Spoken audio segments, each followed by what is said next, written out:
Now that we've broken down and recapped the regular season for the Milwaukee Admirals, let's talk about all things that happened in the Calder Cup playoffs. It was the Milwaukee Admirals finishing second in the Central Division, facing off against the Manitoba Moose in their first opportunity at the Calder Cup playoffs. In a best-of-5 series, it was the Milwaukee Admirals defeating the Manitoba Moose 6-2, taking a 1-0 lead in one of their most dominant games of the entire Calder Cup playoffs. What a way to get out of the gate. But it would be in Game 2 when the Manitoba Moose would strike back to even the series with a 3-2 victory, and they would win that game in overtime, tying the series up at 1 apiece. In Game 3, it would be the Manitoba Moose also defeating the Milwaukee Admirals 3-2, also in overtime, taking a 2-1 lead in the best-of-5 series. With the Admirals and their back against the wall, they secured a victory 5-3 over Manitoba, tying the series up at 2 apiece. And then in the pivotal series deciding Game 5, it was the Milwaukee Admirals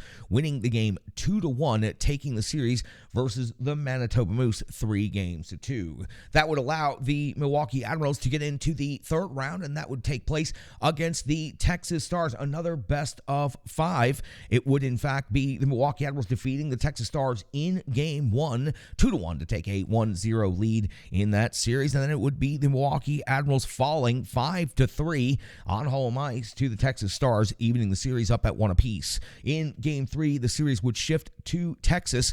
It would be the Admirals securing a 4-3 victory and taking a 2-1 lead in the series. Milwaukee would fall by the same score of 4-3 in Game 4, but that would take place in double overtime, one of the longest games in Milwaukee Admirals playoff history. The series would be evened up at 2 apiece, and for the second consecutive round, the Milwaukee Admirals would be facing a Game 5 do-or-die situation, and they would win this game 5-2, taking the series 3-2 over the Texas Stars. When it came to the Milwaukee Admirals, would then move on to face off against the Coachella Valley Firebirds in the Western Conference Finals. Now a best-of-7 series, it would be the Milwaukee Admirals having to go off to Coachella for the first ever meeting between these two franchises, and what an odd circumstance to meet for the first time ever in a Game 1 best-of-7 Western Conference Final Series. It would be Coachella Valley with a raucous crowd in attendance for Game 1 and a wild offensive game, winning the game by a score of 6-4 and taking a 1-0 lead in the best-of-7 series of the Milwaukee Admirals. In Game 2, Coachella Valley would continue the offensive onslaught, winning the game 5-3, taking a 2-0 lead. There would be a change of scenery, and the change of venue would help the Milwaukee Admirals. Also, a change in net as Devin Cooley would take over for the Milwaukee Admirals in Game 3. The Admirals would secure that Game 3 victory by a score of 3-1, getting back in the series 2-1. In Game 4, the Admirals would secure another victory 5-2, evening the series up at 2 apiece. But in Game 5, the Admirals seemed to have everything going in their way after the first 20 minutes, but it was the Coachella Valley Firebirds at the end of 60 minutes getting the 2-1 victory,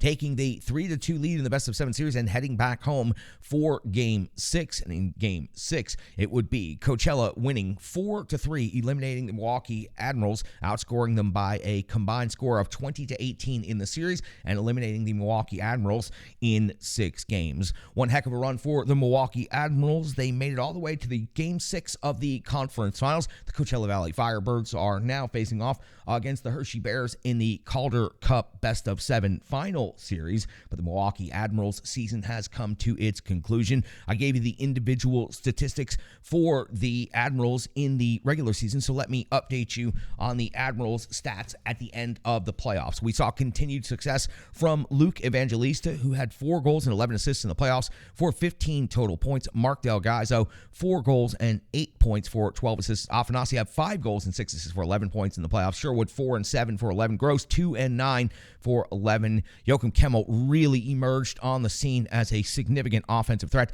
8 goals that led the Admirals in the playoffs, plus 2 assists for 10 points. Phil Tomasino, 2 and 7 for 9. Willsby, 2 goals and 6 assists for 8 points. Jankowski, 1 goal and 7 assists for 8 points. And McCarron had 4 goals and 3 assists for 7 points. Sanford also had 7 points in net in the playoffs, Devin Cooley ended up playing the final 4 games for the Milwaukee Admirals in the conference final. He put up a record of 2-2, a save percentage of .916, a goals against of 2.29, and he stopped 98 out of 107, which means he had 9 goals against. Yaroslav Skarov ended up with a record of 6-6 in his first opportunity at the Calder Cup playoffs as a starter. .903 save percentage, 2.70 goals against average.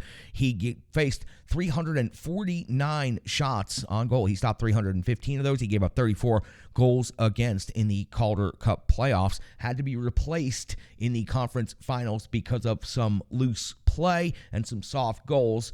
He is a rookie netminder, and we'll talk more about that here in a moment. But that has you caught up on the factual recap of what happened with the Milwaukee Admirals regular season, plus all of the final season rankings and statistics, and the Calder Cup playoffs, the results, and plus the statistics and their final rankings. For the Milwaukee Admirals, one hell of a season, one hell of a run for Carl Taylor and the boys, and it was great to cover them. It was great to do 19 consecutive shows now on the Milwaukee Admirals, dedicating all of our resources here in the trenches in the bunker from the Renegades of Puck towards amplifying and helping out with Milwaukee Admirals coverage. It was also great to see how many other people jumped on and participated in that very, very concept of amplifying Milwaukee Admirals minor league hockey and the Nashville Predators minor league system. It was great to see how many people were excited, involved, how much social media interaction we got, and how many listeners we gained throughout. Stick Taps 11 respect to all of you who discovered the show over the previous 19 shows while we dedicated our efforts exclusively to Milwaukee Admirals coverage.